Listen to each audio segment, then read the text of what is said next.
Do you want to be part of something bigger? At Siemens, we use AI to transform the everyday. Our engineering solutions drive innovation and change. We're leading in technology and building a sustainable future. Join Siemens and make an impact to transform the everyday. Apply now and be part of something extraordinary. Visit siemens.co.in/careers. This series contains adult language and depictions of graphic violence. Listener discretion is advised.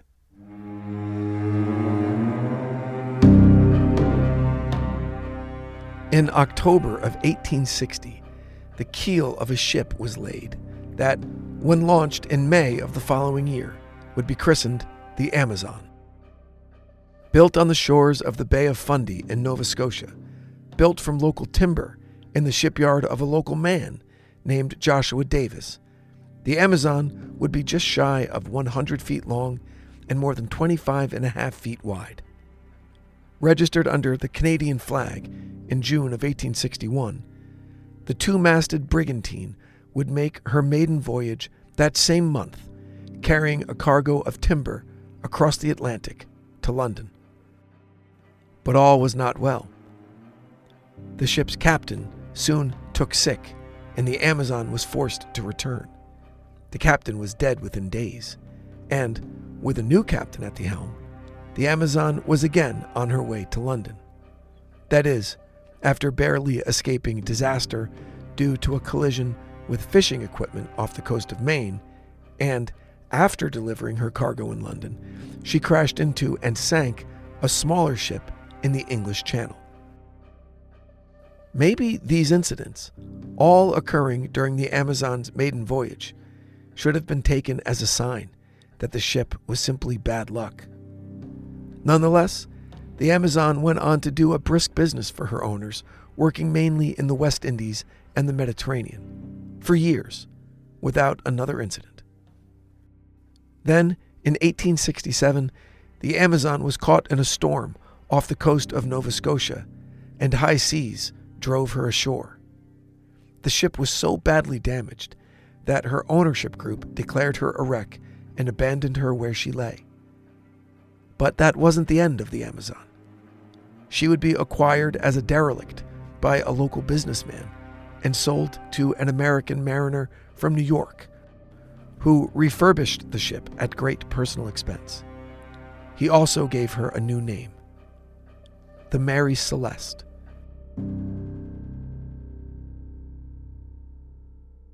Welcome back to The Devil Within. You're listening to Mysteries of the Open Sea. Okay, I'm realizing that maybe that opening didn't land quite as hard as I hoped. It wasn't the dun-dun-dun moment that I was looking for, because if you're not aware of the story of the Mary Celeste, then that name wouldn't elicit a sense of spookiness or dread. But it should, and hopefully it will over the course of this episode. So, a ghost ship is defined as a seaworthy vessel that's been abandoned for unknown reasons. The ship is fully capable of normal operations, but the captain and crew are missing, usually under mysterious circumstances. There are dozens of examples of ghost ships over the centuries, and most have eventually been explained. Piracy or mutiny being the top two reasons for the discovery of a ghost or derelict ship, as they're sometimes called. But in some instances, there are no explanations to be found. By the time 1872 rolled around, a man named Benjamin Briggs was the captain of the Mary Celeste and a part owner. He was excited to go into business with the beautifully retrofitted Mary Celeste as his primary moneymaker. Her first voyage under his ownership and captaincy was to deliver 1,700 barrels of alcohol to a merchant in Genoa, Italy. Briggs arrived at the dock in New York's East River to supervise the loading of the cargo, as well as interview crew members for the voyage. He would require a first mate, second mate, steward, and 4 general sailors. Along with himself, his wife, and 2-year-old daughter that he really wanted to see Italy, there were a total of 10 souls on board when they sailed out of New York Harbor on November 7th, 1872. Nearby, in Hoboken, New Jersey, lay the brigantine Dei Gratia, ready to sail, but waiting on a shipment of oil that was also bound for Genoa. The Dei Gratia would put to sea 8 days after the Mary Celeste on November 15th, following roughly the same route. Almost 3 weeks later, the captain of the Dei Gratia, a man named David Morehouse, was summoned to the deck. The lookout had spotted a vessel 6 miles away, heading directly towards their position, but in a strange and unsteady fashion. Looking through his telescope, Captain Morehouse noticed that the ship was making erratic movements. Her sails were set, but set in an unusual way, and most remarkably, not a soul could be seen on her decks. As they approached, the captain was able to read the name of the ship emblazoned on her starboard side: the Mary Celeste. They were about midway between the Azores, a volcanic archipelago in the North Atlantic, and mainland Portugal, roughly 400 miles from shore. As the Dei Gratia moved closer, there was no reply to Captain Morehouse's signals, and an even closer inspection revealed that the sails were in a relatively poor condition and that much of the ship's rigging was damaged or in disarray. The captain sent 2 men on board this ghost ship to investigate, and what they found was shocking. Nothing. And, well, everything. As far as serious damage was concerned, there was very little. Besides the condition of the sails, the ship was entirely seaworthy. No damage to the hull, beyond some curious scrapes on the bow. 2 of the 3 main hatches were open, and the ship's binnacle, the podium-like stand near the front of the ship that held the navigational instruments, especially the magnetic compass, the binnacle had been knocked over, and the glass case holding the compass had been cracked. But the rooms were tidy, the logbook was recovered, the ship was very well provisioned, and the cargo was untouched. Due to the hatches being opened, about 3 feet of water had collected in the ship's hold, but this wasn't considered a significant amount of water given the size of the vessel.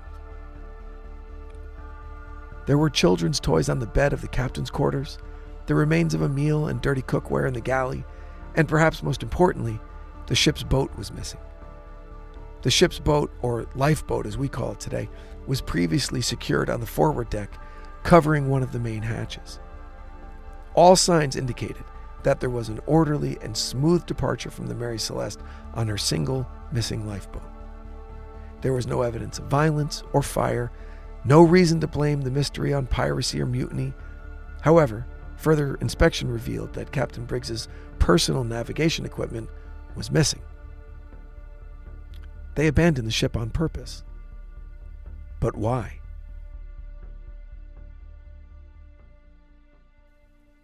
Captain Morehouse was no maritime investigator. He was a sailor and a businessman. He knew that if he could manage to get the Mary Celeste to port in Gibraltar, then he would be in line for salvage rights, and that would mean a big payday.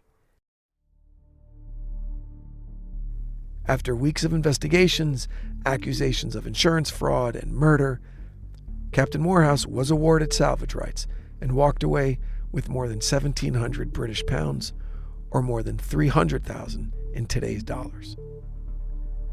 But the mystery remained, and there were 2 major schools of thought: natural disaster or chemical threat. First, we'll consider the natural disaster scenario. The water discovered in the ship's hold and the damaged state of the sails and rigging, especially after a relatively short time at sea, point to a possible water spout or a small tornado on the water. The sudden, violent winds that accompany a waterspout could easily have damaged the sails and caused water to pour into the hold. As a precaution, the captain could have ordered a temporary evacuation to the ship's lifeboat while the damage to the main ship was assessed. Then, maybe a strong gust of wind or a weakened rigging line could have separated the Mary Celeste from her tethered lifeboat, and boom, you've got 10 people adrift with no provisions, at the mercy of the elements. The second scenario was inferred upon examination of the ship's log. There were several mentions of small pops and explosions emanating from the cargo hold. all those barrels of alcohol sloshing around would produce a chemical kind of haze that could, under the correct circumstances, ignite into small explosions. It was common among ships that handled that type of cargo, and it was nothing really to worry about. A captain with the experience of brigs would have understood that. But if there were something that put an added layer of agitation to the cargo, particularly rough seas, or maybe even an undersea earthquake, then maybe a strong smell of alcohol was detected, and the captain feared a major explosion was imminent. This, too, could possibly lead him to get everyone off the ship until the danger had passed. Then, once everyone was on the small lifeboat, again, some unexpected event occurred that separated the small boat from the main ship, and a slow, painful disaster played out somewhere in the vastness of the Atlantic Ocean. There have been many theories involving a conspiracy between Captains Briggs and Morehouse that had them as secret partners in an insurance scam, or that Morehouse was actually a pirate and laid in wait to attack the Mary Celeste. Despite the fact that Morehouse's ship, the Dei Gratia, was slower than the Mary Celeste and had left 8 days later, there would have been no chance for Morehouse to, quote, lie in wait. Then, in 1883, the Los Angeles Times published a supposedly true account of the Mary Celeste that had tons of facts wrong, including names of the crew members, as well as details as to the state of the ship when it was discovered by the Dei Gratia. The Times wrote that, quote, every sail was set, the tiller was lashed fast, not a rope was out of place. The fire was burning in the galley, the dinner was standing untasted and barely cold. The log was written up to the hour of her discovery. Now, every single word of that sentence was false, especially the thing about the log being written up to the hour of discovery. The truth is that the final entry of the captain was a full 9 days earlier, before the Dei Gratia had even set sail from New Jersey. Then there were sailors who came forward years later and claimed to be survivors of the Mary Celeste, but all were quickly exposed as charlatans. There was also a theory that a giant squid plucked all the people right off the deck, one by one, which would account for the large scratches on the bow. The obvious rebuttal to that theory would be, why didn't everyone get below deck after the first person was snatched up by the sea monster? Why wait for it to be your turn for a violent death? An 1884 short story from a pre-Sherlock Holmes Arthur Conan Doyle was very obviously inspired by the tale of the Mary Celeste. The boat in his story had the same name, but with a different spelling, and it did little to dispel the paranormal myths surrounding the tragedy. In fact, it fueled even more. After being salvaged in Gibraltar, the Mary Celeste would return to service under a succession of new owners and captains, but always under the cloud of being cursed. After all, her first captain had died on the boat's maiden voyage. Bad luck like that is hard to outrun. By 1884, the ship was under the command of a man named Gilman Parker. The Mary Celeste had been losing money for years, so Parker conspired with the ship's ownership group to fill her holds with worthless cargo, then lie about the value to get an extremely overinflated insurance bond. Then he set sail for Haiti. In the channel on the approach to Haiti's capital city of Port-au-Prince, there is a well-charted coral reef called the Rochelot Bank. Parker was aware of it. Everyone was aware of it. Still, Parker ran the Mary Celeste directly into it, tearing the bottom of the ship off and damaging her beyond repair. Then he went to claim the insurance money. The grift was eventually discovered, and all involved were punished, and their careers at sea were destroyed. In 2001, the wreckage of the Mary Celeste was discovered. Only a few pieces of timber remained, along with some metal pieces. All of it still embedded in the coral off the coast of Haiti.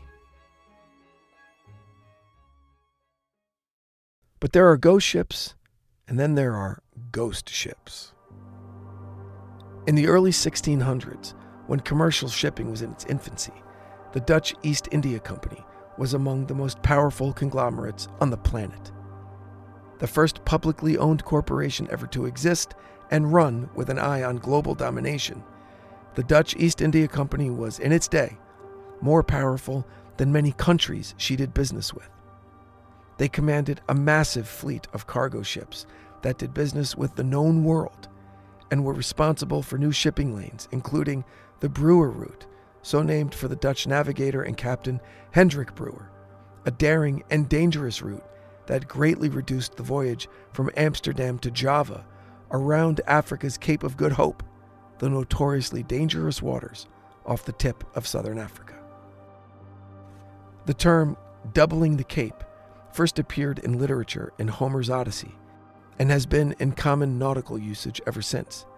It means to be able to put land in between your current position and your previous position, or to have successfully rounded a cape or promontory.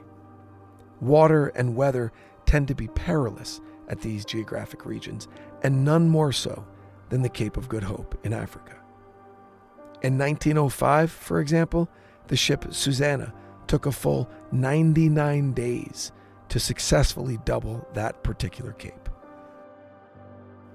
The legend of the Flying Dutchman goes that a 17th century Dutch captain named Hendrik van der Decken vowed to double the Cape of Good Hope in record time in order to win a massive shipping contract that would ensure his personal fortune and elevate the Dutch East India Company even further. Driven by greed and ignoring the pleas of his crew to take any of several opportunities to put into available bays to wait out a punishing storm, Van der Decken persisted, telling his men, quote, "May I be eternally damned if I do, though I should beat about here till the day of judgment." And he never did seek shelter in that bay or any other, and it is believed that he and his phantom ship and crew are still beating about the seven seas, carrying a dark omen for all who happen to encounter Van der Decken and his doomed ship, the Flying Dutchman. There have been countless reported sightings of the Flying Dutchman over the centuries, but none as compelling as what was reported by Prince George of Wales in 1880. The young prince, who would go on to become King George V of England, was on a 3-year voyage with his older brother Prince Albert and the royal tutor John Dalton.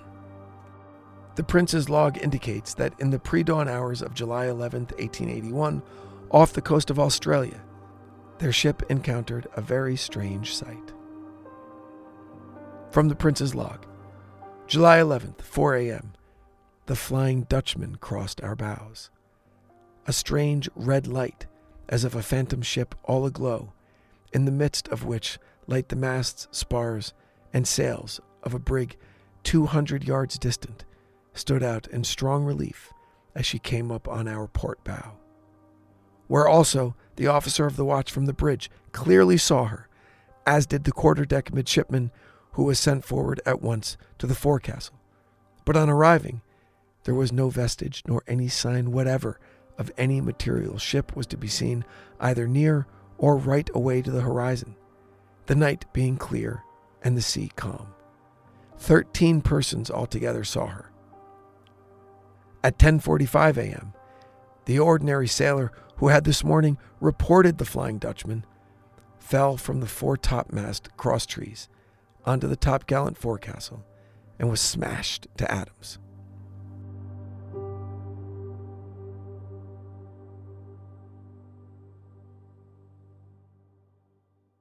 I know, forecastle is actually pronounced forecastle.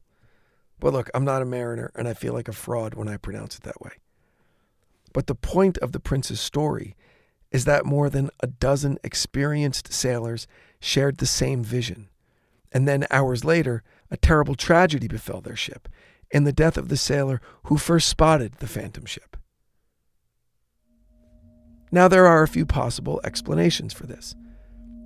The two princes and their tutor were not experienced sailors and would not share in the near fanatical superstitions that men of that profession held. Also, the princes were still in their teens, young and impressionable, and doubtless susceptible to the passions and rituals of other men, older and more experienced than they were. Did these sailors have an effect on what was written in the prince's log? Of course. Is it possible that the princes were influenced to accept a far-fetched maritime ghost story and to actually believe it to be true? Absolutely. The most likely explanation of the Flying Dutchman is that sailors are seeing a mirage, or a fata morgana.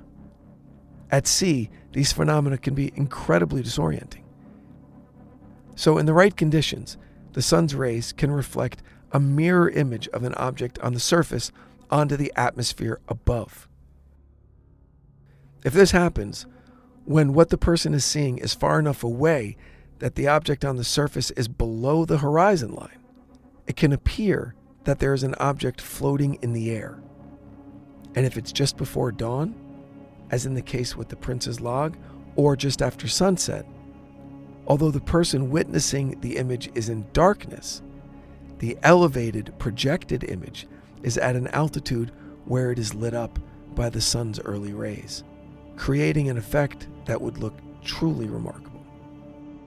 There have been many accounts of the Flying Dutchman in literature and popular media. In the epic poem, The Rime of the Ancient Mariner, Coleridge relays a similar account of a ghost ship that is followed by terrible tragedies. The popular film series Pirates of the Caribbean includes an actual recreation of the Flying Dutchman, and again, her sighting portends disaster. Piracy, mutiny, killer squids, water tornadoes. There are millions of ways that things can go wrong on the open sea, and there are seldom any people around to witness it. Such is the unexplored vastness of our oceans. It is reassuring to know that, at least, there's some explanation for the fiery visages of phantom ships that are so often experienced by sailors around the world. But seriously, what are we supposed to do if a giant squid decides he's hungry? Thanks for listening. Be sure you're following The Devil Within wherever you get your podcasts so you never miss an episode. You can also check out our socials at The Devil Within Pod on Instagram, Facebook, and YouTube. Until next time, stay safe out there. The Devil Within is a Cloud 10 Media production, recorded live at Bel Air Studios in Los Angeles, California. Written and produced by Brandon Morgan. Executive produced by Sim Sarna. Our post-production supervisor is Bruce Whitkin, who also provided original music for this episode. For The Devil Within, I'm your host, Brandon Morgan.